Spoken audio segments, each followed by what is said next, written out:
Har bir kunda yonginamda turgan opam, bor mehrini, e'tiborini bergan opam, birga yig'lab kulganimda kulgan opam, opajonim, tug'ilgan kun muborak. Ko'zi porlab mehr berib kulib turgan, jon dilidan, jondan ortiq yaxshi ko'rgan, undan jannat iforlari kelib turgan opajonim, tug'ilgan kun muborak.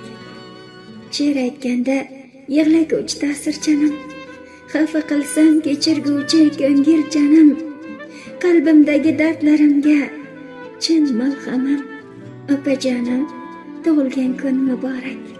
Onamdan so'ng ardoqlagan onamdirsiz, bunchalar ham g'amxo'r shirin so'zligimsiz. Yasholmayman qadrdonim, mehringizsiz, opajonim, tug'ilgan kun muborak. Ba'zi paytlar holingizni so'rolmadim, ming bahona topib yo'qlab borolmadim. Men notavon yaxshi jigar bo'lolmadim. Opajonim, tug'ilgan kun muborak.